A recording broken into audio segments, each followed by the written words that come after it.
Oke, kita belajar ini ya. 6 ini. Yang pertama ebionisme. Kita nggak teliti beberapa latar belakang, kita hanya teliti pemikiran. Dan ini sangat mempengaruhi banyak gereja-gereja yang akhirnya menjadi gereja menyimpang dan sesat. Apa itu? Yesus was not God. Yesus bukan Allah. Dia manusia. Ini juga dipercaya oleh orang Islam, ya, Saksi Yehova, dan semua turunan yang ada. Jadi ebionisme itu juga melahirkan dan juga di dalamnya itu ada unsurnya sama dengan Arianisme, sama dengan Nestorianisme. Sama-sama nggak percaya Tuhan Yesus itu Allah dan hanya manusia. Bedanya apa? Kalau ebionisme itu saklek, nggak percaya pokoknya Yesus itu manusia, bukan Allah. 100% manusia, nggak ada unsur Allah sama sekali. Itu ebionisme. Dan dia kemudian menunjukkan Yesus bisa lapar, Yesus bisa terbatas, dan semua gitu kan. Dia menunjukkan itu, jadi manusia. Nah, terus itu kalau dia bikin mujizat siapa? Oh ya, itu Allah aja. Dan dia tetap manusia. Nggak ada urusan dengan itu. Dia cuma dikasih tanda petik, kuasa oleh Allah, selesai. Nah, yang kedua, Arianisme. Nah, Arianisme itu seperti Saksi Yehova, ya, termasuk juga beberapa ajaran sesat yang sangat banyak gitu ya. Dan ini juga masuk dalam gereja di Indonesia yang banyak. Ya, banyak. Dan itu nanti variannya tuh ada yang presentasinya ada cuma 10%, kadang-kadang cuma 1%. Tapi tetap percaya bahwa Yesus itu bukan Allah sebenarnya. Sampai manusianya tuh, ya Yesus itu manusia dan juga Allah. Ya adalah kealahannya, tapi nggak utuh gitu. Jadi nggak nampak, nggak kelihatan Allah yang benar-benar Allah gitu. Karena dia manusia juga. Nah, itu Arianisme. Jadi Arianisme itu mengatakan bahwa Yesus itu ya ada unsur ilahi, dia bisa melakukan itu. Tapi dia sendiri adalah bukan Allah yang Yahweh itu. Aliran Yahweh juga sama. Tapi dia itu adalah ya mendapatkan percikan dari tanda petik keilahian dari Allah Yahweh itu. Jadi ada unsur ilahi yang dikasihkan, yang dia miliki, tapi dia bukan Allah. Nah itu Arianisme. Ini variannya banyak sebenarnya, variannya banyak. Cuman pusing nanti kalian. Ada sekitar hampir 40 varian kalau kita pikir. Dan termasuk di dalamnya ada gereja. Nah, saudara, nanti kalau kita baca udah pinter baca gitu buku-buku filsafat philosophical theologian. Jadi teologi para ahli teologi yang filsafatnya itu kuat. Jadi seperti Jurgen Moltmann, terus kemudian Paul Tillich gitu kan, terus Karl Rahner, terus siapa ini? Karl Barth gitu kan. Terus banyak itu ratusan orang. Nah, itu variannya itu banyak sekali. Yang paling gila itu namanya Bultmann. Nah, ini semua kalian mungkin nggak akan pernah belajar ini. Tapi kalau tertarik, belajarlah teologi modern yang ditulis oleh Pak Yakub Sabda, yang diterbitkan oleh Reform.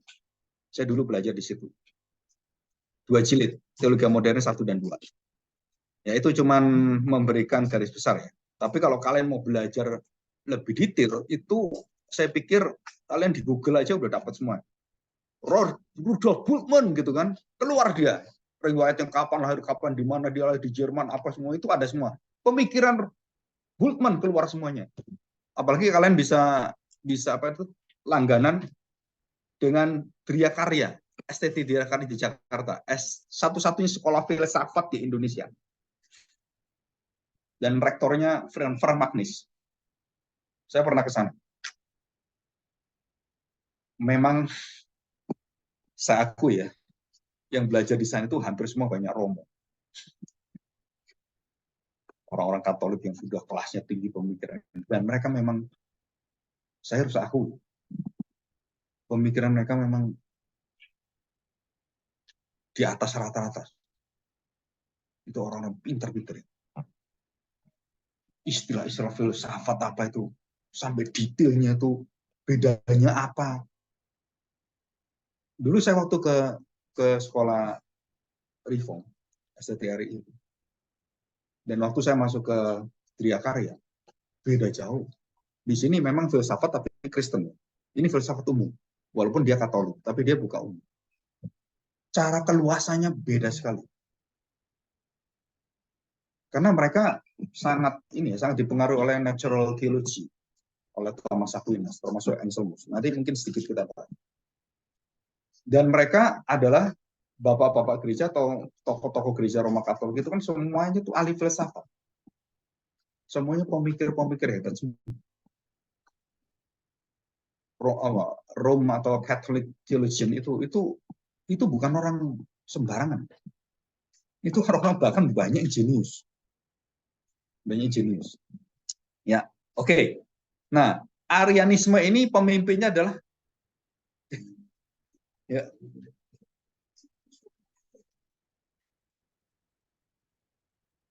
Oh iya, di atau setelah makan aja. Bapak masih di sini. Masih. Ya, oke. Nah, Arianisme itu Arianus. Pemimpin apa yang getol, yang vokal itu namanya Arianus. Ya, Bapak gereja atau yang kedua. Dan itu yang mengcounter namanya Agustinus. Mengcounter. Dan kemudian ada lagi yang mengcounter lagi yang lebih jago lagi. Agustinus jago ini. Yang namanya Athanasius. Dia perancang pengakuan iman rasul. Dan itu orang jenius. Athanasius. Nah, saudara kalau saudara tertarik, baca Athanasius. Dan draft dia pertama membuat pengakuan iman, itu menunjukkan betapa hebatnya dia membaca Alkitab itu nggak mungkin cuma 10 kali gitu. Menurut perkiraan saya itu lebih 100 kali baca Alkitab. Saya kagum dengan tulisan The Imitation of Christ dari Thomas A. Kempis. Itu misteri orang. Tapi buku itu nggak ada ayat Alkitabnya, tapi semua buku itu ayat Alkitab. Heran ya? Kalimat-kalimatnya semua ada di Alkitab, tapi dia bisa menguraikan jadi seperti prosa gitu. The Imitation of Christ. Dan sampai hari ini itu misteri. Siapa yang Thomas A. Kempis itu katanya itu nama samaran. Atau orang yang mau rendah hati dan tidak mau dikenal orang lain dan dia tuliskan itu bisa. Nanti kalian kalau mau menjadi orang yang ini saya lagi berdoa supaya saya punya satu karya nanti namanya nggak perlu ditulis, anonim. Buat lagu juga anonim gitu kan. Jadi supaya kita betul-betul rendah hati. Kalau nggak kan namamu diabadikan kan. Gereja Calvin gitu kan. Ruangan Calvin gitu. Padahal Calvin tuh nggak mau digituin. Martin Luther, gereja Lutheran. Kalau Luther tahu, tempelin gitu. Lo bener saya. Calvin dan Luther itu nggak pernah mau namanya dipakai. Tapi kita pakai Calvin, Luther. Terus ada Nomensen, gitu kan ada kan gereja Nomensen. Pakai nama itu sebenarnya tidak dianjurkan. Gereja memakai nama. Ataupun aliran dengan nama orang itu, saya sih sebenarnya nggak setuju. Secara biblika ya, tidak boleh ada nama. Dan orang-orang menggunakan nama itu sesat semua. Contohnya, orang-orang ahli Taurat, orang Farisi kan menggunakan Musa. Betul. Bapak kami Abraham. Kami punya tokoh yang hebat, Musa. Jadi aliran Musa, aliran Petrus, kan gitu ada kan di Alkitab. 1 Korintus. Aliran Paulus, aliran Apolos,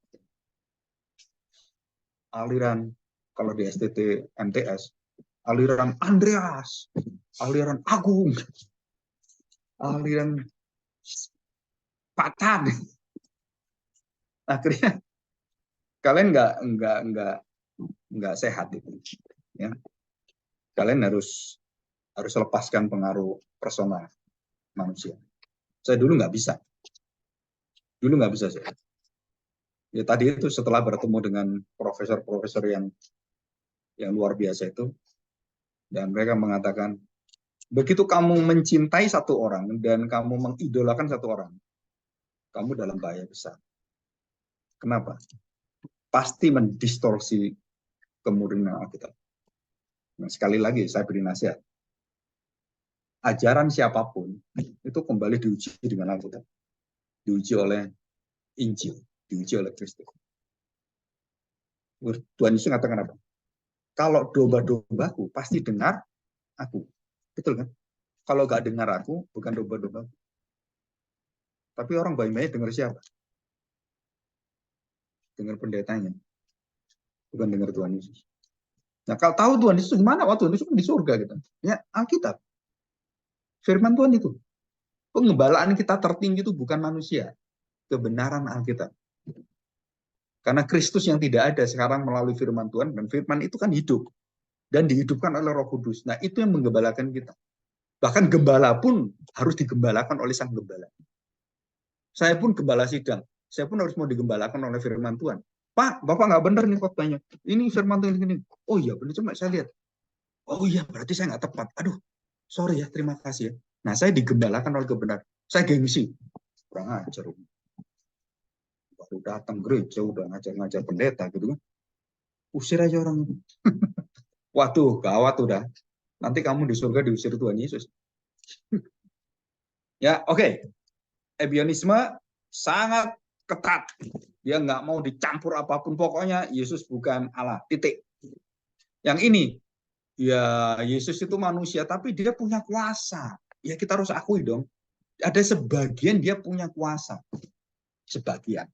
Sebagian saja. Ya, tapi dia nggak sepenuhnya Allah. Ya dia itu Allah. Allah kecil lah. Little God. Itu istilah Pak Erastus. Little Lord. Gitu. Dan dikatakan, Yahweh itu penyelamat. Yahweh is salvation. Dan di dalam Alkitab itu Allah adalah penyelamatku atau penyelamat. Yosua artinya apa? Yehosua. Yehova, my salvation. Jadi siapa itu? Hanya Yahweh saja. Jadi kalau kita lihat siapa ini? Arianus atau saksi Yehova atau Erastus itu masuk di dalam ini kehancuran, kerusakan konsep Tritunggal. Jadi dia waktu melihat Kristus yang lain, dia langsung menggugurkan semua konsep Tritunggal. Yesus bukan Allah. Jadi nggak ada Tritunggal. Terus dia ngomong, dalam nama Bapa Anda dan Roh Kudus. Jangan ngomong kamu. Kenapa? Kamu nggak percaya kok ngomong. Terus gimana doanya? Di dalam berkat Yahweh. Nah gitu harusnya. Nggak percaya Roh Kudus Allah, nggak percaya Yesus itu Allah. Ya kamu percaya Yahweh ya, berkatilah dengan Yahweh. Jangan pakai nama Tuhan Yesus. Ya, tapi kan ada di situ. Di dalam 1 Korintus 13 itu kan ada semua. Baptis dalam nama Bapa Anda dulu. Nggak bisa. Karena kamu kan nggak percaya. Jadi semua kontradiksi. Kalau kita ngajar salah ya, itu kontradiksinya banyak. Oh, tatap sana, tatap sini. Udah. Kita pusing sendiri. Tapi kalau kita benar, semuanya tuh enak. Oh ini betul. Oh ini nyambung semua. Kemana-mana aku cinta kamu. Ya, gitu. Mau ke ujung bumi, ke ujung langit. Selalu bersama dengan Tuhan. Nah, apa konsep yang salah? Seringkali keilahian dengan kepribadian itu campur aduk. Perikepribadian. Nah, ini istilah baru. Buku ini di John Frame ada. Doctrine of God John Frame. Wah, itu bagus sekali. Kalau kalian punya duit, beli itu. Kalau pesan sekarang hampir 500.000. 400 berapa? John Frame. Yang terjemahan mungkin saat saya lupa. Ya, peri ke ini istilah pada sulit. Peri ke pribadian.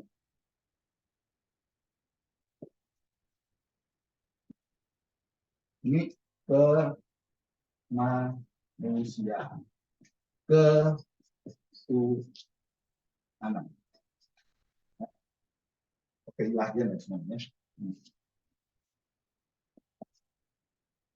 Istilah peri, kemanusiaan, ketuhanan, peri, kepribadian, itu sebenarnya untuk menyatakan nuansa dan lingkup yang menyeluruh. Ya. Peri keadilan itu berarti hal-hal yang bersifat adil dan seluruhnya. Dan apapun yang berkaitan dengan keadilan. Adil itu ya. Nah itu. Jadi kalau dikatakan, ini satu firman Tuhan. Coba kita lihat kemarin yang mungkin yang mendengarkan saya tahu ini. Yohanes 1 ayat 1. Satu-satunya ya, yang membuka rahasia hubungan Bapa, Anak, dan Roh Kudus yang konsisten dari awal sampai akhir itu hanya Injil Yohanes. Kenapa Injil Yohanes? Injil Yohanes itu memiliki satu keunikan ya. Dia mengungkapkan tentang inti dari hubungan kita dengan Tuhan. Relasi kita. Ada relasi, motifnya itu adalah kasih. Jadi Injil kasih itu Injilnya Yohanes. Jadi semua yang berkaitan dengan apa yang Yohanes itu berkaitan dengan itu. Yang kedua, Yohanes itu yang membukakan perbedaan penting di dalam pengertian kalau kita ngomong teologi, ketuhanan. Apa itu? Perbedaan manusia lama, manusia baru, daging dengan dunia roh spiritual. Itu Yohanes. Dan yang lain enggak. Ada sedikit-sedikit. Tapi Yohanes itu dari awal sampai akhir sama. Bahkan sampai kemudian menuliskan kitab Wahyu, wah itu luar biasa. Dan hanya Yohanes yang dikasih hak oleh Tuhan. Sedangkan Paulus pun itu banyak sumber dari Yohanes. Tulisan-tulisannya itu. Manusia lama, manusia baru itu dari Yohanes. Belajar dari Yohanes. Dan Paulus mengembangkan itu. Nah, kemudian Yohanes juga yang menyatakan kedudukan Yesus itu melebihi dari seluruh relasi sosial, keluarga, dan semuanya. Bisa ngerti ini ya? Jadi kalau kamu percaya saya, kamu nggak bisa masih gandeng-gandeng yang lain. Kamu ikut saya, jangan macam-macam kamu. Gandeng anjingmu gitu kan. Gandeng istrimu, gandeng. Supaya apa? Ikut selamat. Kebudayaan timur, agama timur. Kalau laki-laki masuk surga, perempuan pasti masuk surga. Tapi kalau perempuan masuk surga, belum tentu laki-laki masuk surga.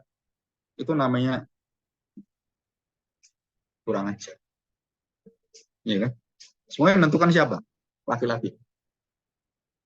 Kamu tahu di agama sebelah kita dan semuanya, yang boleh bercerai itu suami, istri nggak boleh nyerah.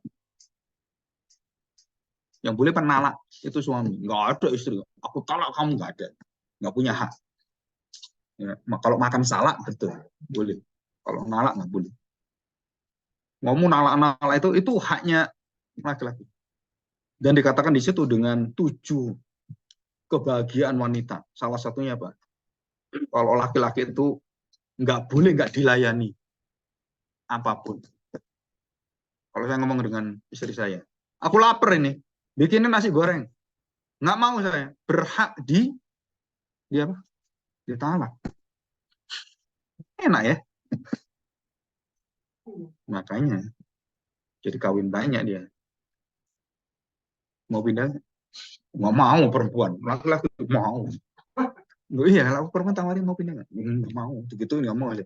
Kalau laki-laki, iya, iya, iya. Nah, kita lihat ini.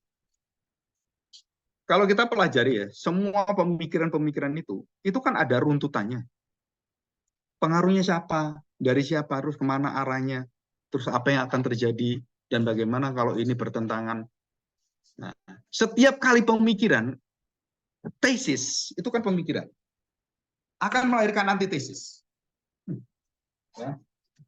Tesis melahirkan anti. Anti apa? Antitesis. Nah, antitesis ini jadi tesis juga. Terus dia dilawan sama gitu.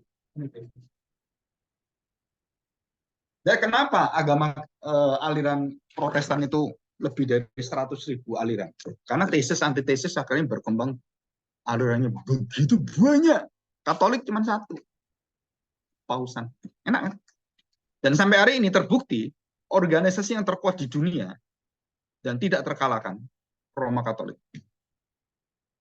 Sampai hari ini gerejamu berantem terus ya. Gereja sebaik apapun saya lihat semuanya, oh itu mau HKBP apa gitu, udah berantem terus. Tapi Katolik nggak ada yang berantem.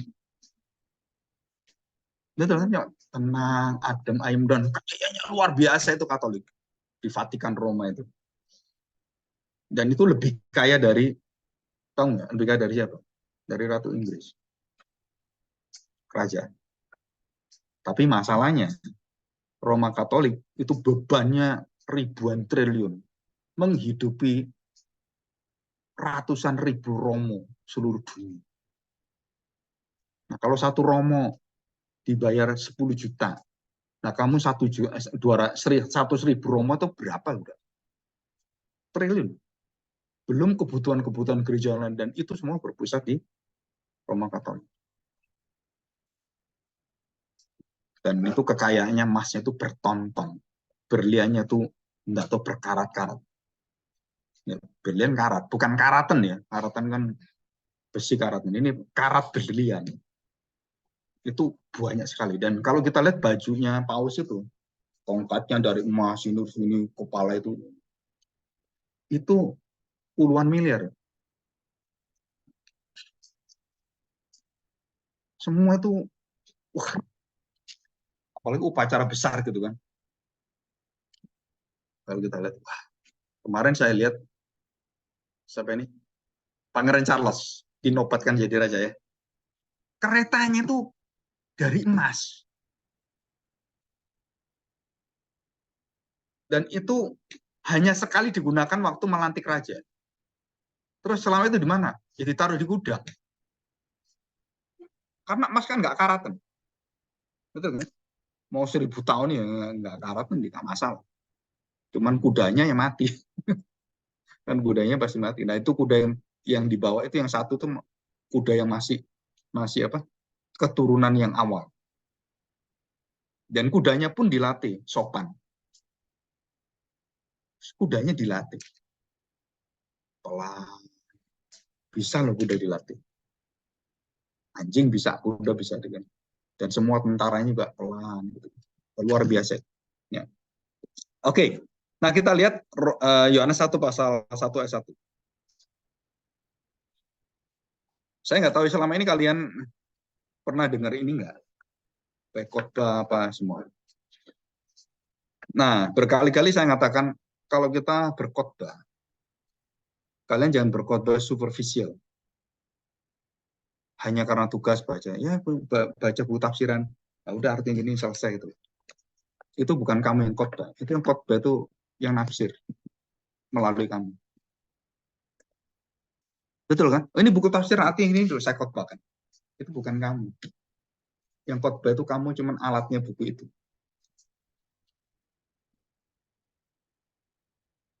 Buku tafsiran Matthew Henry, buku tafsiran siapapun gitu. Berarti waktu kamu khotbah Matthew Henry. Saya pernah punya profesor homiletics, dikasih bahan. Nih kamu khotbah, orang Samaria baik hati. Khotbah gitu. Itu teman saya selesai. Itu kamu khotbah ya. Itu bukan kamu itu Simon Kissemaker. Profesor begitu. Kok tahu? Ya saya udah baca. Dan kamu kurang lengkap poin-poinnya. Buku itu lebih baik. Lebih lengkap. Dan namanya buku kan nggak terbatas waktu kan. Sedangkan kamu cuma 15 menit. Kamu harus punya penekanan spesial dan makna spesial berkaitan dengan aplikasi dalam kerohanian, pertumbuhan kerohanian. Dan dia khotbahkan itu yang ngomong, ini bukan kamu, ini khotbah itu Simon Kissemaker. Kamu cuma jadi corongnya doang. Dan saya minta minggu depan semua berkhotbah dari dalam hatinya sendiri. Gimana khotbah dalam hati? Kita bingung. Mana? Kita pasti ada bahannya. Kita pasti ada. Maksudnya bukan itu. Maksudnya adalah apa sih maknanya itu dalam kaitan dengan hidup. Nah itu pasti kalian mendapatkan banyak masukan-masukan apa ya namanya input lah, input spiritual input. Nah itu kalau kalian nggak bisa, kalian khotbahnya sama. Orang ini khotbah ini sama dengan kamu sama. Kenapa kita lihat ada orang khotbah kan? Iya khotbahnya ini beda ya. Yang mereka beda. Wah kok bisa sampai seperti ini? Kok bisa dia luas? Itu karena dia belajar. Karena dia mendalami firman Tuhan. Dia mendalami jiwa daripada Hosea. Terus mendalami jiwanya Yesaya. Dan dia mendapatkan. Dan dia bisa mendapatkan passionnya Yesaya. Dan waktu dia khotbahkan. Itu beda. Jadi kalau saya 5 tahun jadi dosen homiletika di STTP. Ayo kamu khotbah gitu. Dia khotbah. Semangat dong khotbahnya. Niru Stephen Tong dia. Karena dia dari sana. Terus kamu banyak pakai apa? Saya tanya, kamu banyak pakai apa? Kita promo itu. Dengar rekaman suaranya, kasetnya Pak Tong. Oh, dia dengerin, dia catetin, dia khotbah. Berarti bukan kamu yang khotbah, itu Pak Tong khotbah lagi. Balik lagi, besok khotbah lagi. Buang semuanya itu. Cari dari dasar semua. Cari bahasa aslinya. Kamu liatin berapa kali dia pakai hubungannya dengan yang lain secara biblika, ya. Bukan kamu dengar orang kamu khotbah. Itu namanya eisegesis, bukan exegesis. Balik ke Alkitab, jangan dengar orang. Lihat Alkitab, baca Alkitab, dengar Alkitab. Ini kenapa ini? Kenapa kata-kata dipakai? Ini hubungannya dengan seluruh konsepnya pasal itu apa? Kitab Romanya itu apa? Kenapa Paulus nulis gini? Ada nggak pemakaian kata ini di suratan Paulus yang lain? Bandingannya apa? Wah, nggak sempat Pak. Ya udah kasih 1 minggu nggak sempat. Ya udah selesai kamu. Mundur tahun depan. Gimana? Nah, apalagi sekarang ada ChatGPT. Adik saya kemarin telepon saya. Aduh, aku tiba-tiba dikasih khotbah. Karena dia jadi guru semua minggu, diangkat jadi pembicara di pemuda dan remaja. Dikasih hak gitu kan. Oh, kamu bisa bagus ini. Masuk ke hak. Lama-lama bisa ke mimbar kan. Kan urutannya gitu. Gimana aku ini? Terus saya beritahu. Kamu butuh apa?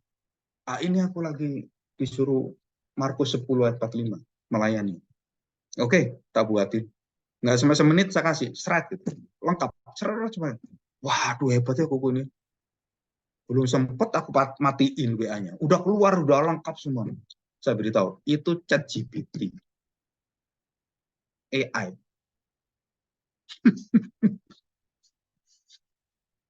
Buatkan khotbah rinci dari ayat ini dengan maknanya, tujuannya apa, keluar ya, udah bisa khotbah. Dan lebih hebat daripada kamu nyiapin di perpustakaan susah-susah ambil, nggak perlu. ChatGPT keluar deh. Apalagi kalau kamu bayar setahun 400.000, itu lengkap. Sampai isinya kamu ngomongnya apa ada semua. Mau minta 30 menit bisa. 30 jam juga bisa, tahu nggak? Khotbah berseri, berapa? 10 kali, 10 seri. Dibuatin serinya itu. Itu cuma nggak sampai berapa menit, cuma semenit. Saya nyiapin khotbah 3 minggu aja belum selesai. Itu cuma semenit, keluar. Nanti pengkhotbah itu, ini kan, nah coba ini.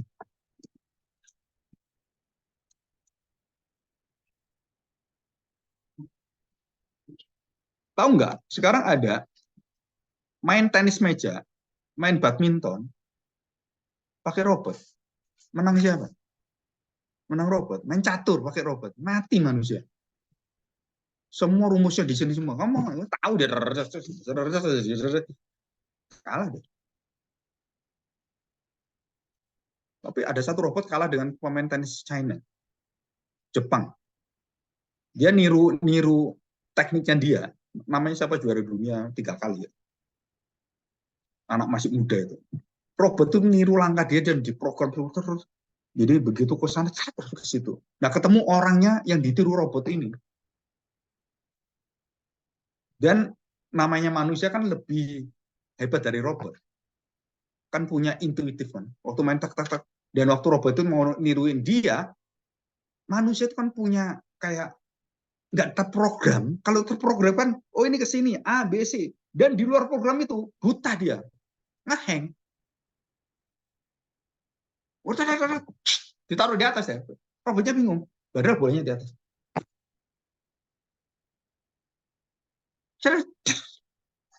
Ditaruh di atas, robotnya bingung. Terus programnya, oh ini ke sini, tok, kalah deh. Dan kedua, orang Jepang ini bisa main tenis meja, itu bisa ditaruh pinggirnya nih. Dia bisa kira-kira kena pinggirnya, ceret gitu. Dan nggak ada di program.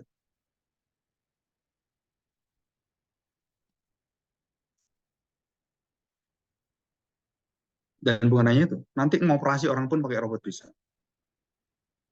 Dan sudah ada semua. Sampai ke otak dioperasi bisa. Ya, ini.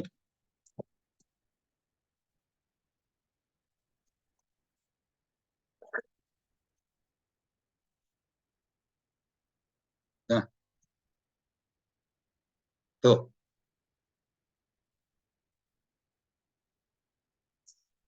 Ya kan? Ya, lihat. Nanti robot ini niru orang Jepang. Ya, gimana kamu bisa menang dan dia?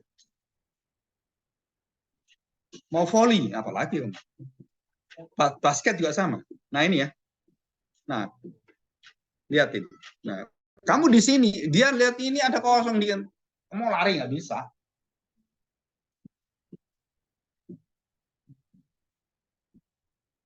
Dan bayangkan kalau dia jadi tentara nyerang Indonesia, nyerang MTS.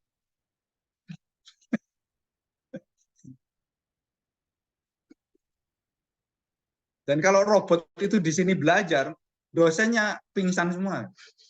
Dosennya ngomong dia tahu semua. Makanya Elon Musk mengatakan apa? Oh, kamu nggak tahu. AI itu menghancurkan masa depan manusia. Mendegradasi martabat manusia. Dan sekarang sudah ada robot yang bisa melayani seks. Jadi istrimu, jadi suamimu.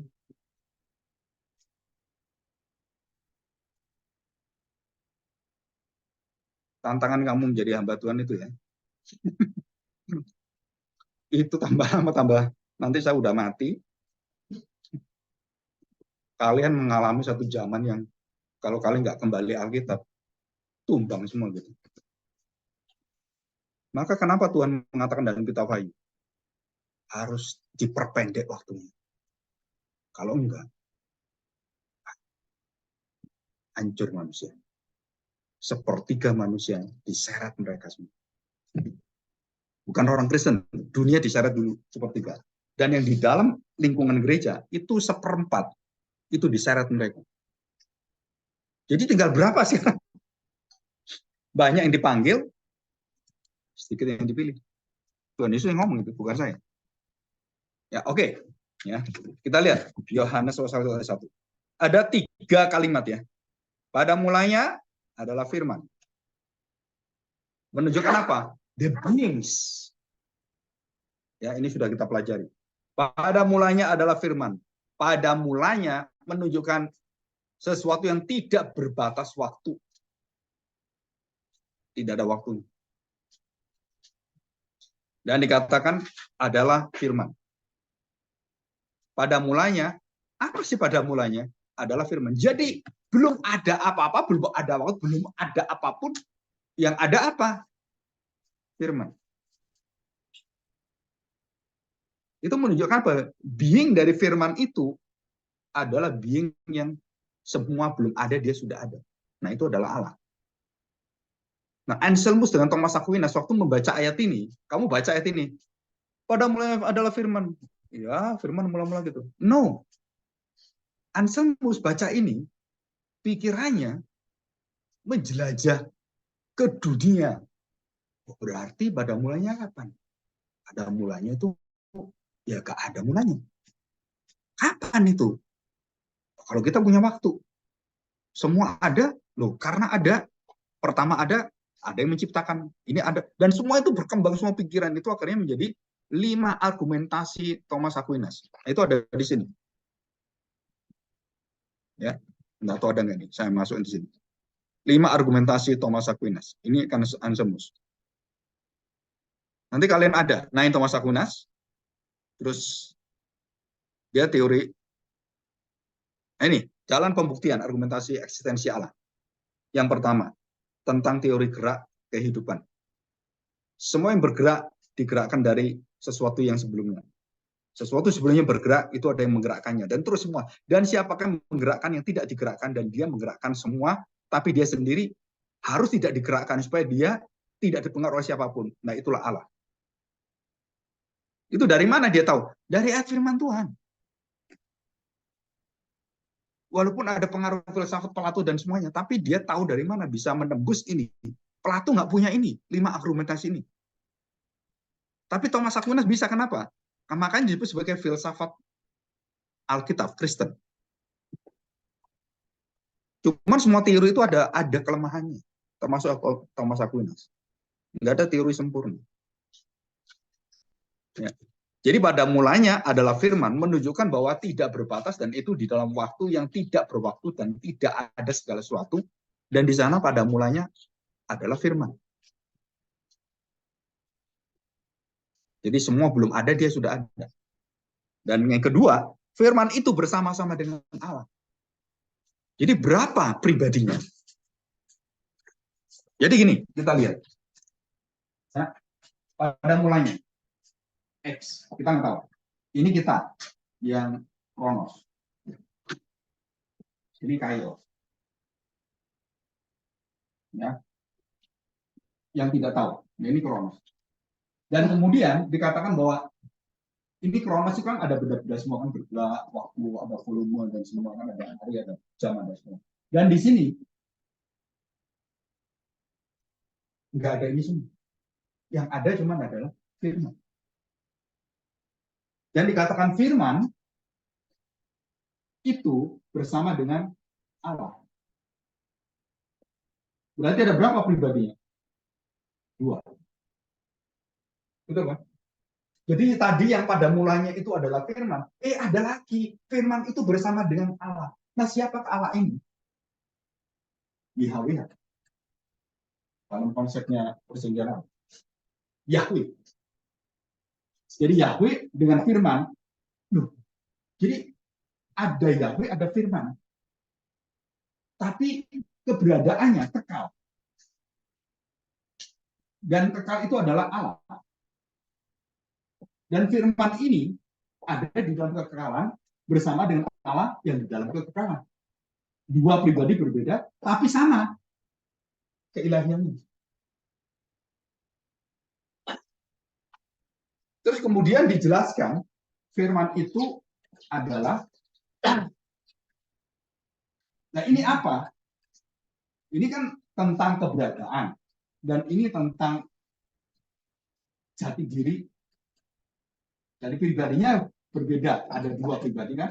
Terus kemudian firman adalah Allah, Allah adalah firman, firman adalah Allah, Yesus adalah Bapa, adalah Yesus. Yesus mengatakan ini, kamu kenal aku, kamu kenal Bapa. Filipus mengatakan, tunjukkan Bapa kepada saya, aku akan percaya. Filipus, kamu itu bersama saya terus-menerus makan, ketemu saya, ngomong dengan saya. Kau masih ketemu Bapak, kamu lihat saya, kamu lihat Bapak. Dan kamu nggak akan bisa lihat Bapak, Bapak lihat aku. Bisa ngerti? Tunjukkan Bapak padaku. Nah, sudah di depan. Loh, aku mengenal kamu berarti nggak apa-apa. Iya, karena Bapa dan aku adalah Allah yang sama.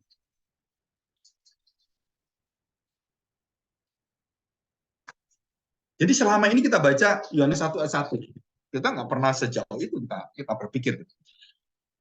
Nah, mungkin kalau jurusan teologi filsafat, mungkin kalian dapat pendalaman yang lebih apa ya, lebih luas lagi, lebih dalam. Jadi waktu diberitahu firman bersama dengan Allah, firman adalah Allah, ini dua berbeda artinya. Pribadinya dua, tapi Allah yang sama. Asalnya juga sama dalam kekekalan. Bersamanya sama di dalam kekekalan. Tapi ada dua pribadi, tapi dia Allah. Semua teori yang tadi ebionisme, yang namanya nestorianisme, arianisme, doketisme, gugur semua. Kenapa gugur? Dengan satu ayat ini, semua gugur. Kenapa? Karena kita ngerti dengan benar. Jadi pemikirannya Yohanes itu, waktu menuliskan itu, apa yang terjadi dengan gereja pada saat itu? Kenapa Yohanes itu dituliskan setelah semua selesai? Itu sekitar tahun 90 Yohanes. Markus itu sekitar tahun 50. Lukas kemudian tahun 70, 80-an. Dan kenapa Yohanes harus melengkapi Injil Sinoptis? Karena tiga Injil Sinoptis, Matius, Markus, Lukas, tidak membuka rahasia tentang ini. Asal-usul Yesus Kristus. Dan yang paling mengherankan bagi saya, secara pribadi, kenapa konsep yang dipakai Yohanes adalah konsep Yunani tentang logos. Nah, itu yang mengacaukan banyak orang-orang yang dalam filsafat, kemudian mengerti itu memakai pengertian filsafat. Nah, itu kehancuran yang ada. Jadilah seperti ebionisme dan semuanya. Kenapa? Karena babak gereja itu dipengaruhi dengan Yunani. Pemikiran-pemikiran itu. Akhirnya mereka kemana-mana. Oh, Plato ngomong gini, ini, gini. Dan dia pakai teori itu untuk apa? Mengerti ayat firman Tuhan. Jadilah mereka sesat. Oh, berarti dia separuh ini. Oh, berarti ini separuh ini. Chalcedon, Konsili Chalcedon 451, inisial 357, 350-an. Nah, saudara perhatikan, kenapa Chalcedon itu harus keluar? Karena banyak pemikiran-pemikiran menyesatkan tentang Kristus itu manusia atau Allah. Atau dia manusia, dia Allah, dan dua pribadi. Atau dia cuma satu pribadi, menjadi Allah, kemudian tidak menjadi Allah, menjadi manusia, dan tidak menjadi manusia, menjadi Allah. Gantian. Atau dia yang lebih aneh lagi, separuh Allah, separuh manusia. Campuran. Bingung kan? Bagaimana Alkitab ngomong? Nah, Bapak gereja yang cinta firman Tuhan kembali pada Alkitab, baca semuanya dan menunjukkan. Oh enggak. Enggak pernah di Alkitab mengatakan Yesus dua pribadi. Dia satu pribadi. Ada pergumulan di dalam naturnya sebagai manusia, tetapi tidak ada pergumulan di dalam naturnya sebagai Allah. Betul kan? Enggak ada di dalam keilahiannya. Aku capek.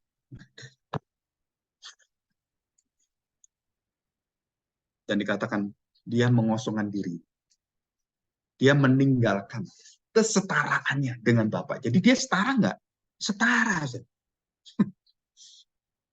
Nah, kenapa banyak orang ngatain Yesus bukan Allah, setengah manusia, seperempat, seperlapan, atau dia separuh-separuh? Wah, itu teorinya banyak dan sesat semua. Dan jika kita mengajar sama dengan Pak Erastus atau siapapun, kamu pikir kamu sama? Jika kita ngajar salah, Yesus yang salah. Saya tanya, saudara, apa hukuman kita? Jika kamu menyesatkan anak kecil ini, apa yang dikatakan Tuhan? Kamu harus dikasih batu kilangan dan dimasukkan mana? Laut. Menunjukkan penghukuman, kematian, kekal. Jadi sebenarnya kalau kita lihat, saya kadang-kadang itu gentar apa? Kalau kita salah konsep Yesus, dan saya salah ngajar, mampus lah saya. Nggak ada ampun. Nah, sekarang saya lihat orang-orang ngajar itu, waduh, udahlah jangan dengar orang lain, jangan baca Alkitab, baca saya aja. Pasti benar saya ini. Waduh, Nah, ini ukurannya kebenaran itu apa? Subjektifnya dia. Itu aliran sesat itu selalu berpusat pada apa? Subjektif manusia. Bukan pada kebenaran kita, pada Kristus. Dan kita digiring untuk apa? Menjadi kayak penyembahan berhala itu di gereja. Ini kemarin saya baru ketemu dengan seorang majelis. Ya, saya berdoa. Pak, saya ada pergumulan. Apa? Saya pikir-pikir, Pak ya. Saya mikir Tuhan Yesus itu ya, tambah lama. Kalau saya nggak berhenti gendeng saya, Pak. Apa yang kamu pikirkan? Saya seorang dokter, ahli genetika, S3. Saya sampai hari ini bingung. Yesus itu lahir, XY, berpasangan 22. Dan Tuhan Yesus nggak ada laki-laki. Nah, padahal unsur laki-laki inilah yang memberikan dia laki-laki. Kalau unsur wanita saja, jadi wanita dia, X. Kalau Yesus lahir perempuan, saya lebih bisa terima. Kalau yang lahirin Maria, karena Maria perempuan, lahir perempuan. Secara ilmu, itu masih mungkin. Begitu dia lahirkan laki-laki, nggak bisa. Siapa yang mempersembahkan nyumbang Y-nya, Y-nya? X itu perempuan. Dia bicara, masih muda. Terus saya pakai teorinya Anselmus dan juga Thomas Aquinas. Karena udah baca itu enak, jadi bisa meraktekin aja. Orang-orang seperti ini perlu dikasih gitu kan. Terus saya beritahu, kalau kamu seperti itu, kenapa kamu bingung? Iya Pak, saya pikir spermanya itu dari mana? Masa Roh Kudus itu kemudian menciptakan sperma laki-laki? Kamu lama-lama gendeng memang kamu. Kamu lama-lama gila kamu. Kamu membuat teori-teori hukuman. Padahal kan nggak bisa seperti itu, nggak ada kan? Memang lakinya nggak ada. Atau mungkin ya mungkin Maria dengan Yusuf sembunyi-sembunyi jadi malaikat nggak tahu. Mereka berhubungan gitu. Ini ngarang teori dari mana? Sampai sekarang Pak, saya itu nggak bisa mendapatkan jawaban logis. Bisa, saya katakan. Gampang. Ada semua jawaban. Kalau mau logis ada. Cuman masalahnya kamu percaya nggak? Dan saya beritahu.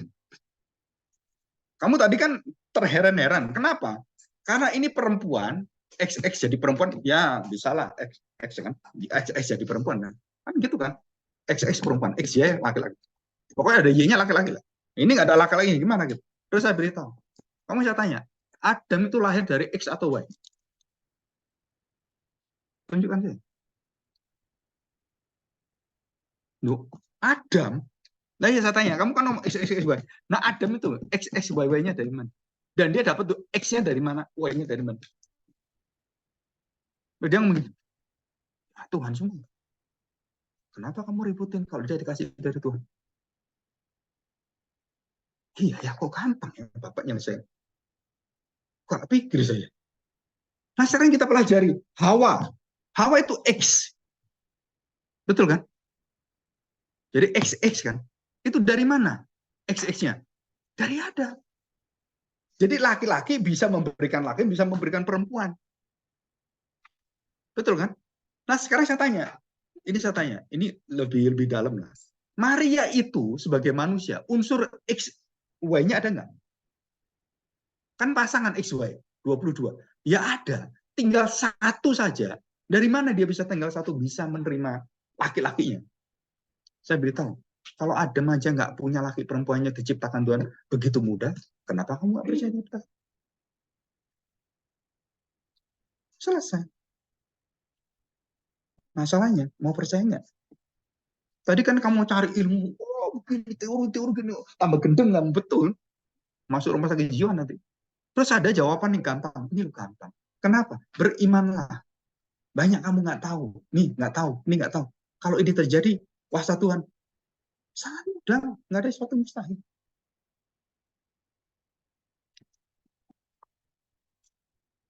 Apologetika itu pentingnya tuh seperti itu. Kamu punya pengertian apa income banyak, masukan yang banyak, dasar yang banyak. Setelah itu baru bicara dan beritahukan. Dan itu sangat, kalau saya ngomong apa ya, sangat membantu kita mengetahui pikiran orang itu di mana lemahnya. Karena pikiran Tuhan, kebenaran, nggak ada kelemahannya. Betul kan? Tapi manusia itu punya kelemahan. Dia ngomong apapun ada titik lemahnya. Nggak mungkin nggak ada. Ada orang nantang saya, Pak, Bapak mengatakan bahwa Gerung itu dungunya orang gitu. Nanti kalau Bapak temuin dia gimana? Nggak masalah tadi saya. Asal ngomongnya lurus saja. Ngomong ini ke sana, ngomong sini kan. Itu sama kan common sense-nya nggak jalan. Itu otaknya nggak wajar. Itu cuma permainan daripada, kalau saya ngomong, itu permainan daripada kuasa kegelapan itu. Segala sesuatu yang tidak bisa melangkah dalam kebenaran dan tidak bisa jernih bikin pikiran, itu dari setan semua. Itu yang tua itu siapa? Tahu kan? Yang lagi ngolong Pak Jokowi semua. Oh, nggak ada yang bener lah. Semua itu orang-orang ini orang-orang pikirannya wajar. Orang berbuat baik, udah membangun negara. Ya minimal kamu tuh punya intuitif yang kemudian hati nurani, tahu kenyataan. Terus kepuasan bangsa Indonesia itu 85% gitu kan. Dan sebagian 15% itu ya boleh katakan orang separuh-separuh nggak ngerti semuanya. Dananya tidak lebih daripada 1% orang-orang yang tidak terima. Kamu bagian dari 99%, kamu cuma 1%. Itu nggak normal kamu. Otaknya nggak normal. Itu istilahnya orang sinting. Melakukan dosa-dosa. Sin, think itu kan hal-hal kan. Sin itu dosa. Melakukan dosa-dosa terus nggak bisa-bisa. Namanya sinting. Sinting, edan gitu ya. Ya. Oke, kita lihat ayat yang kedua. Ya, pada mulanya. Nah, perhatikan. Ayat pertama pada mulanya adalah firman. Firman itu bersama-sama dengan Allah. Dan diringkas, ia pada mulanya dikatakan di depan. Ia pada mulanya bersama-sama dengan Allah. Jadi kalimat ayat 1 itu diringkas oleh Yohanes menunjukkan dan mengkonfirmasi dia itu dengan Allah dalam keberadaan dalam semuanya sama. Di situ, saudara. Dan yang ketiga, nah ini saya baca ayat ini ya. Banyak orang nggak buka rahasia. Perhatikan. Segala sesuatu, apapun segala sesuatu. Mau kambing kayak, mau virus kayak, mau bakteri kayak, mau apapun. Binatang apapun, benda apapun. Segala sesuatu dijadikan oleh dia dan dikatakan apa? Tanpa dia tidak ada sesuatu pun yang telah jadi dari segala yang telah dijadikan. Saya tanya sekarang, jadilah hari pertama terang. Siapa itu jadinya? Siapa yang ngomong?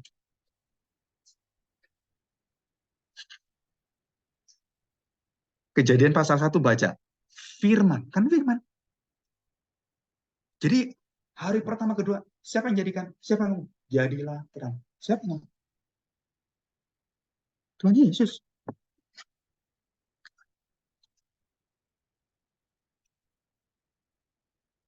Ya siapa yang berbicara dengan manusia?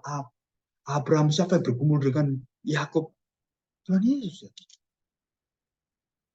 Karena semua diserahkan pada Tuhan Yesus. Jadi Bapak itu nggak ada orang tahu siapa Bapak, nggak ada orang melihat, nggak ada orang dengar suara Bapak. Jadi perjanjian lama sampai akhir, sampai kita masuk surga, baru nanti kita ketemu dengan tubuh yang baru kita bisa tahu hadirat, dan itu pun kita melihat Allah Bapa dalam keterbatasan kita sebagai makhluk ciptaannya. Soalnya kalau kita bisa melihat Bapa dengan pengertian betul-betul utuh, kamu Allah sendiri. Kalau saya bisa mengerti semuanya, kalau orang itu kan belajar, bisa ngerti. Udah tahu saya ini. Kan gitu kita. Kalau belum tahu ini, wah, betul, ini kesini, luar biasa gitu. Dan itulah pengetahuan kita di surga. Terus belajar, terkagum-kagum terus, sampai kapan? Nggak berbatas waktu. Loh Pak, kan pasti selesai kan, tahu semua. Jadi Tuhan. Kalau kamu bisa ngerti Tuhan, kamu adalah Tuhan. Tahu artinya Tuhan, tahu ngerti Tuhan semuanya. Berarti kamu melebihi Tuhan kalau gitu. Bisa nangkep.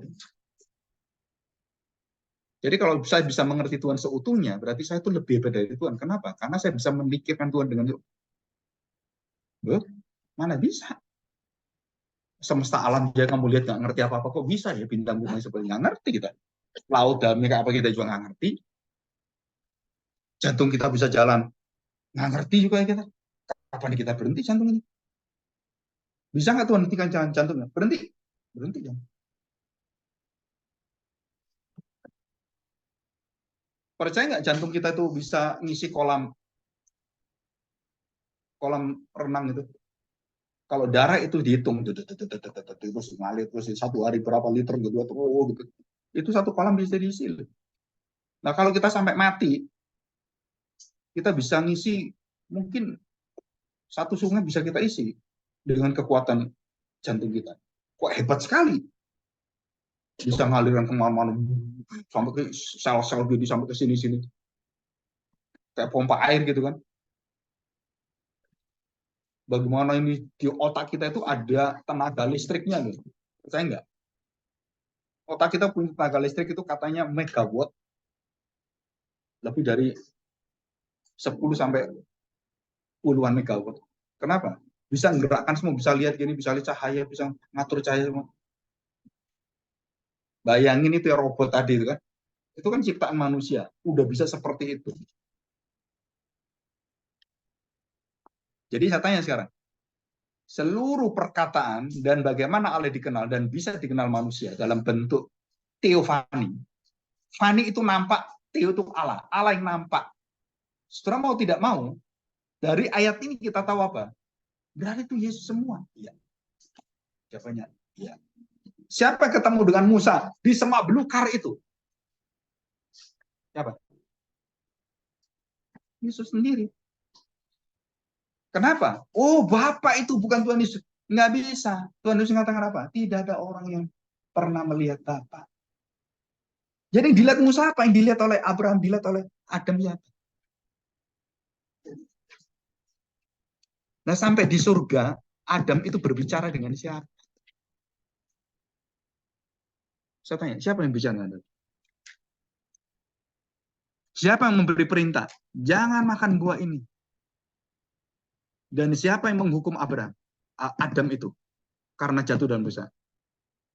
Tuhan Yesus sendiri, saudara. Karena yang berhubungan dengan manusia itu dia. Kenapa Yohanes menuliskan ini dan membuka rahasia ini? Segala sesuatu diciptakan.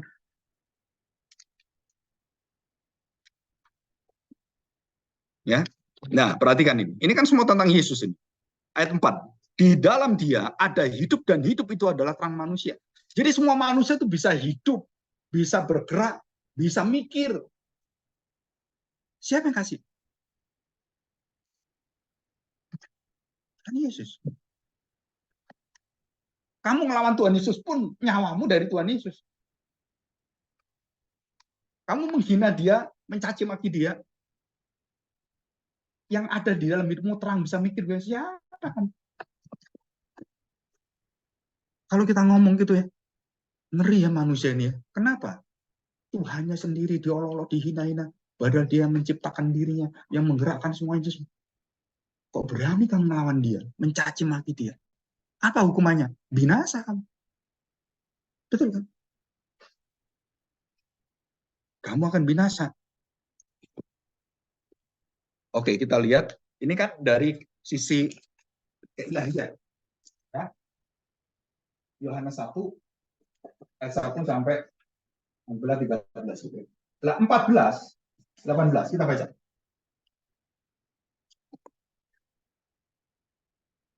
Ya. Dikatakan dunia tidak mengenalnya semua ya. 14. Firman itu telah menjadi manusia. Nah, dari sini mulai dibukakan apa? Kemanusiaan Tuhan Yesus. Dan bagaimana dibukakannya? Dikatakan dengan satu kata yang paling, kalau kita orang orang Indonesia, orang zaman sekarang nggak tahu ini. Tapi yang dikatakan oleh Yohanes waktu menuliskan ini, dikatakan firman itulah telah menjadi manusia dan diam. Nah, mereka langsung tahu. Apa artinya diam? 40 tahun Tuhan berdiam dengan bangsa Israel. 40 tahun Tuhan bersama dengan bangsa Israel. Dan apa buktinya Tuhan bersama dengan Israel? Dia diam di antara kita bangsa Israel. Apa buktinya Tuhan bersama dengan bangsa Israel 40 tahun? Jadi buktinya apa? Yang tidak pernah lepas siang malam menyertai mereka. Malam ada ini, siang ada ini. Apa itu? Tiang awan dan tiang api. Siapa itu? Saudara itu pikir api gitu kan, seperti terus angin gitu. Bukan, saudara. Itu Theophany, itu Christophany. Pak, Yesus kan pribadi. Kenapa nampak kayak gitu? Betul kan? Nampak aja Tuhan Yesus. Oh, gitu kan? Kayak dewa yang gede gitu kan. Jadi saya beritahu, kalau Tuhan Yesus menampakkan diri seperti pikiranmu dewa itu, kamu sesat. Kenapa? Karena dia akan menampakkan diri waktu dia menjadi manusia dan dia mati, itu sudah ditetapkan, sudah semua diomongkan. Jadi dia sendiri tidak boleh melanggar apa yang dia nubuatkan. Siapa yang menubuatkan? Yesus sendiri beritahu kepada nabi, menubuatkan kedatangannya, dia yang ngomong, dia yang ngerjakan, dia sendiri menjadi manusia, dia yang menggenapi, dia yang mati, dia yang naik ke surga, dia yang menghakimi, semua dia. Semua diserahkan Bapa kepada dia. Yohanes, Matius 28 ayat 16 apa? Jadi ini semua nyambung gitu loh. Segala kuasa yang ada di mana? Di surga, di bumi termasuk yang di bawah bumi semuanya. Di alam yang terlihat dan tak terlihat semua diberikan Bapa kepada siapa? Kepadaku. Untuk apa? Menghakimi. Jadi nanti penghakiman itu yang ngatur siapa? Tuhan semua. Siapa yang ngatur? Tuhan Yesus. Jadi dari awal penciptaan sampai akhir penciptaan, Alfa Omega, dikatakan apa? Akulah Alfa dan Omega.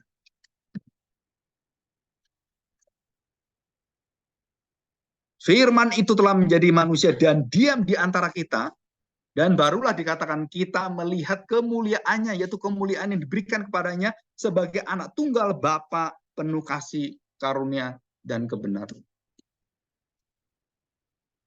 Setelah ini ayat ini dikatakan bahwa kemuliaan diberikan Bapa kepadanya sebagai anak tunggal Bapa penuh kasih, karunia, dan kebenaran.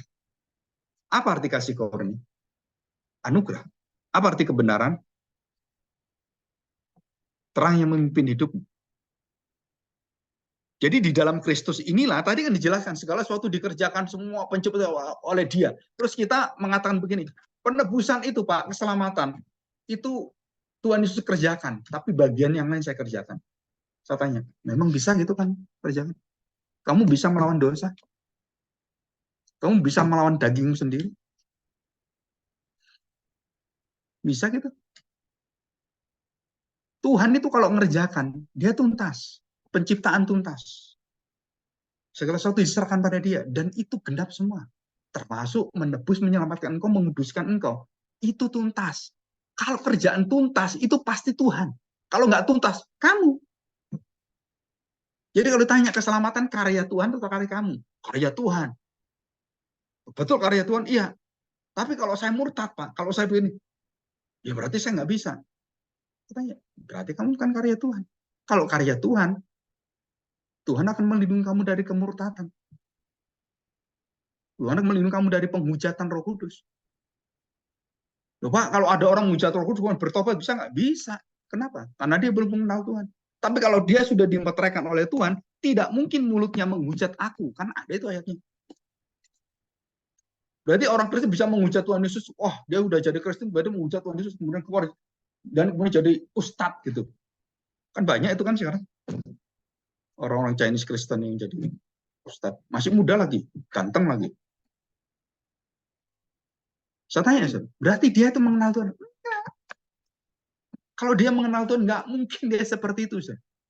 Kalau seperti saya katakan tadi, betapa mulia, betapa hebatnya, terus Rayong Turu tetanya ceritanya, wah, nggak ada satu orang, satu nabi seperti Tuhan Yesus, nggak ada, karena dia Tuhan. Detail semua ada. Bayangin, ada nggak nabi yang menciptakan segala sesuatu sebelum semua ada, dia ada? Nggak ada. Jadi keselamatan, pengudusan, kasih karunia, dan kebenaran dari Tuhan. Jadi Yohanes Pembaptis ini mengatakan, dunia yang ngerjakan dalam hidup itu dunianya Tuhan dari atas, dan dia kerjakan. Dan waktu ditanya, bagaimana saya bisa masuk surga, saya bisa diselamatkan, melihat hidup kekal, kamu harus lahir baru, harus lahir kembali. Lahir kembali, gimana lahir kembali? Kenapa pikir seperti ini? Karena berpikirnya secara manusiawi, mendengarnya secara manusiawi. Tuhan Yesus marah, kamu itu guru, profesor teologi, pikiranmu kok jadi kayak gini? Jadi blow on gini. Harusnya kamu berpikir ini adalah spiritualitas rohania, karya Allah. Terus bagaimana saya dapatkannya? Angin kemana dia berjalan, dia mau. Saya minta, roh Tuhan Yesus, lahir barukan saya. Tuhan lahir barukan saya. Tuhan mengatakan, nggak bisa. Bergantung pada siapa? Angin tadi. Dia mau bergerak ke kiri, ke kanan, ke muka, ke belakang, ke atas, ke bawah. Dia yang bergerak. Terus bagaimana saya bisa percaya Tuhan? Percaya itu. Nah, saudara waktu ditanya, bagaimana bisa? Tuhan Yesus dengan Nikodemus kan berada hadapan. Betul kan? Kalau Nikodemus mengenal Tuhan Yesus adalah Mesias anak Allah, saya tanya, dia pasti nggak tanya. Nggak tanya apa? Bagaimana saya hidup baru? Bagaimana saya bisa menerima hidup kekal? Berarti waktu dia ketemu dengan Tuhan Yesus, dia tidak pernah melihat Tuhan Yesus sebagai Tuhan dan Juru Selamatnya, sebagai Mesias. Dan Nikodemus saya mengatakan apa? Engkau nabi dari Allah. Murid-murid juga sama. Waktu dipanggil Tuhan Yesus itu, menurut kamu, menurut mereka, siapa aku ini? Kan gitu kan? Baru setelah kebangkitan, sampai ini Petrus, Thomas, terus kemudian Maria mengatakan, Tuhanku Allah. Ini ya, jadi firman itu telah menjadi manusia diam, dan barulah kemuliaan itu bersinar. Nah, ayat 18. Tidak ada seorang pun yang pernah melihat Allah. Nah, saudara perhatikan ini kalimat ini. Jadi kalau ada orang pendeta mengatakan, wah saya sudah melihat Bapak surgawi, saya sudah melihat Roh Kudus. Lihat pakai apa kamu? Kacamata 3 dimensi? Saya tanya, kamu bisa lihat Roh Kudus nggak?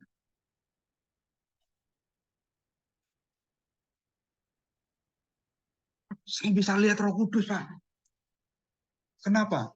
Wah, Roh Kudus itu seperti wanita cantik, mempesona. Itu katanya Pak Erastus.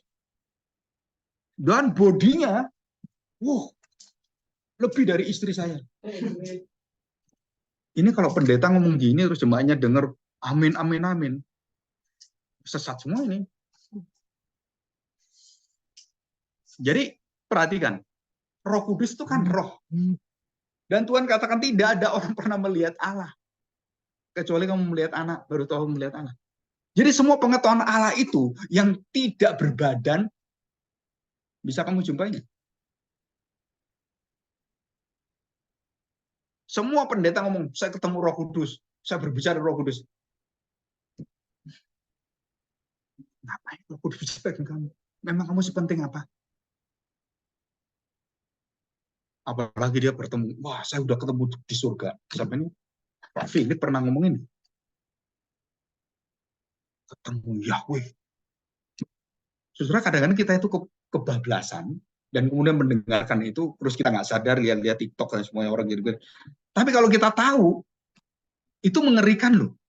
Kalau orang dipengaruh semua ini, otomatis kan generasi gereja kita ini dibawa dalam naungan kegelapan kristologi dan tentang keilahian Yahweh dan semuanya. Dan itu mengerikan. Tidak ada seorang pun yang pernah melihat Allah kecuali siapa? Tetapi anak tunggal Allah yang dipangkuan Bapa, dialah yang menyatakannya. Seluruh pengetahuan Allah di luar Kristus itu bukan dari Allah. Jelas ya? Ibrani pasal 1 ayat 1 sampai 3. Dulu kita tahu dari nabi-nabi ngomong ini. Wah, harus ada dari hukum Taurat kita tahu. Musa dipanggil oleh Tuhan, kita tahu kehendak Tuhan apa. Tapi di akhir zaman ini Tuhan menyatakan kepada yang puncak yang sempurna, dia memberikan anaknya. Terus saya tanya sekarang, kalau anaknya datang, butuh lagi nggak kamu Musa? Butuh lagi nggak Abraham? Butuh lagi nabi-nabi? Terus kemudian gereja membuat, wah kita adain nabi di gereja kita, ngangkat nabi. Boleh nggak? Wah ya kalau bisa ya, kurang, nabi itu masih lama. Kita ngangkat rasul. Ada gereja kerasulan. Di gereja kita harus ada 12 rasul. Saudara tahu, ini kesesatan berpikir. Karena ini begitu jelas, tidak ada seorang pun pernah melihat Allah yang menyatakan dirinya pada Allah. Jadi kalau saya mau mengerti tentang keselamatan, mau mengerti tentang keadilan Allah semuanya, di mana saya bisa ngerti dan bisa saya rasakan, bisa terwujud, dan betul-betul kami manusia bisa tahu, itu hanya di dalam Kristus. Nggak ada jalan lain. Kamu nggak akan bisa nemukan di Musa, di Abraham. Ya. Nah, di sini kita melihat apa? Kalau kita tahu, jadi kenapa bapak-bapak gereja itu akhirnya kebablasan? Karena mereka jatuh dalam pemikiran mereka sendiri. Dan sama dengan kita, kalau kita jatuh dalam pemikiran kita pasti ikut aliran sesat. Saudara tahu, pada awal setelah Kalsedon, dan ada konsili Efesus, dan beberapa konsili yang lain, yang membicarakan tentang, baik itu tentang Roh Kudus, dan terutama tentang keselamatan, dan puncaknya adalah reformasi. Saudara kemudian keluar teori sola scriptura, sola fide, sola gratia, solus Christus, soli Deo gloria. Saudara kenapa? Dan kenapa nama Kristus yang ada, solus Christus, bukan Roh Kudus, bukan Bapa?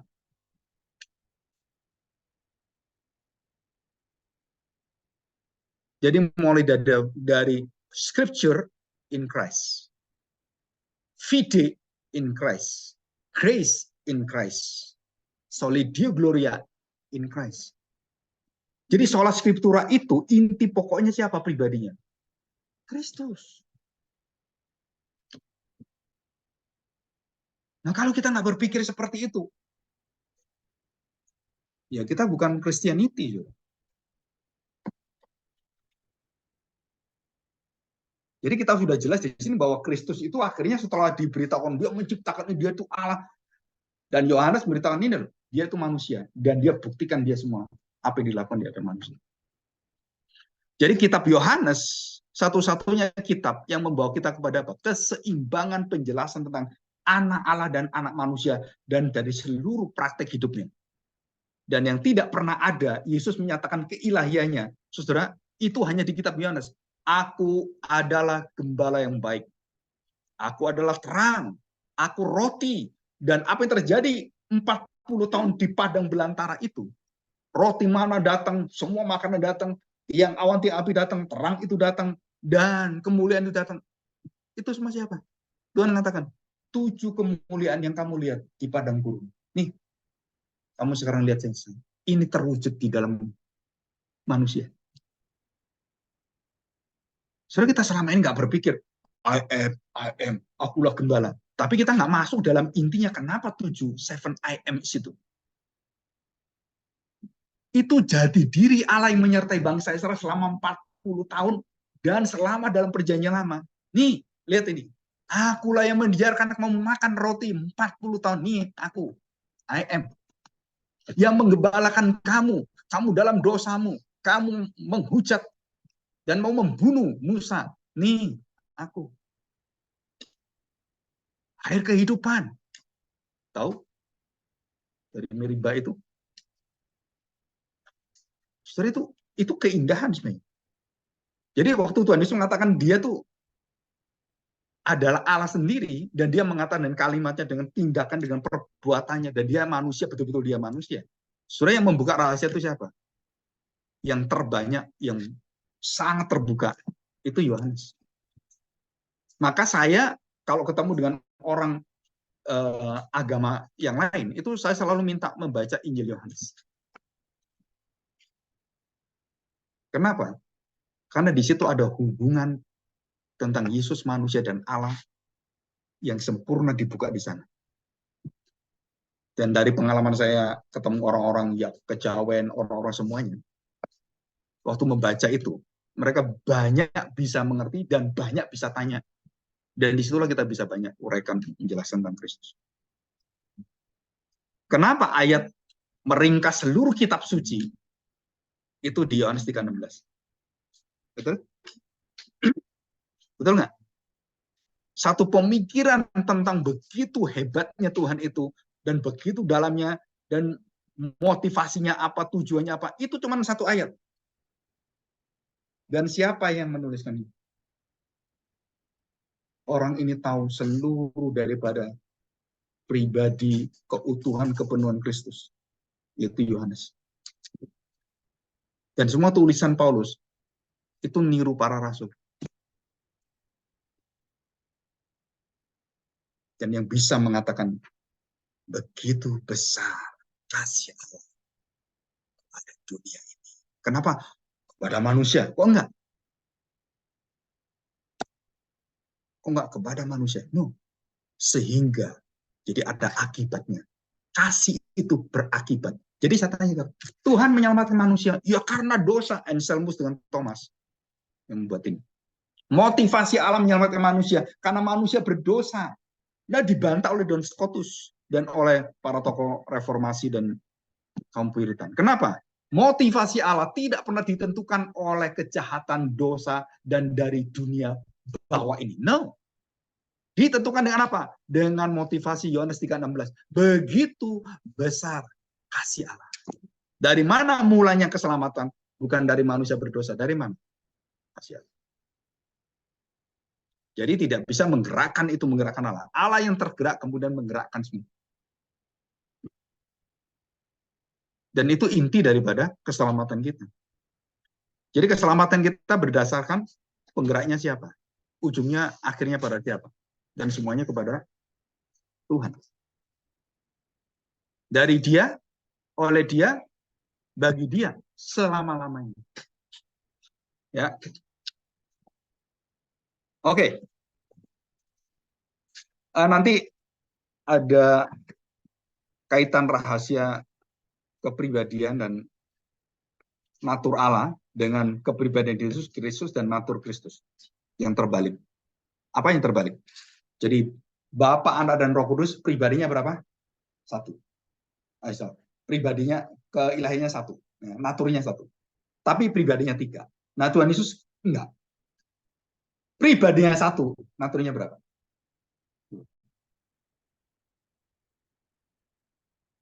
Betul kan? Jadi saya tanya, natur Tuhan Yesus itu satu atau dua? Coba saya tanya. Di dalam Tritunggal, berapa naturnya? Satu.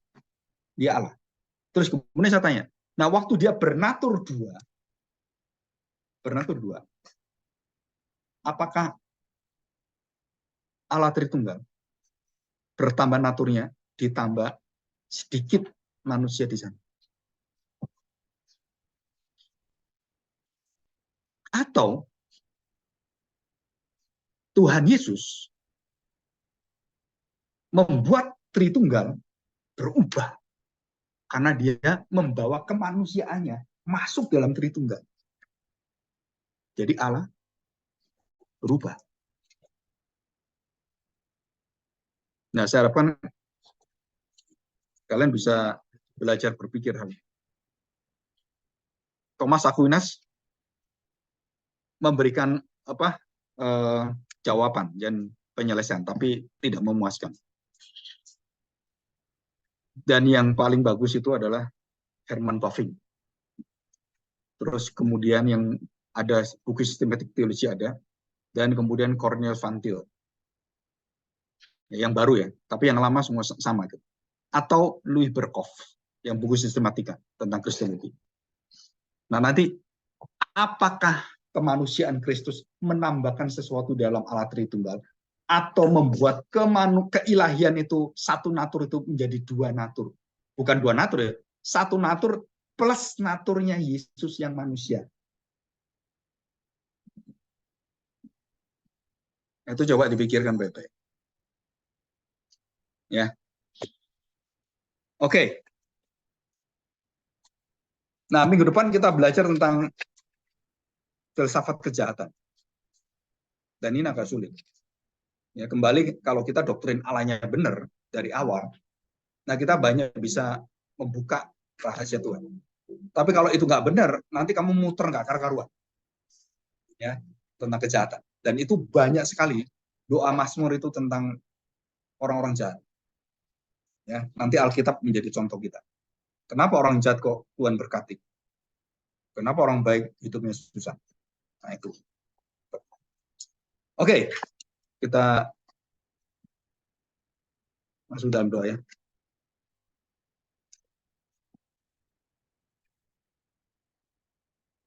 Mari kita berdoa.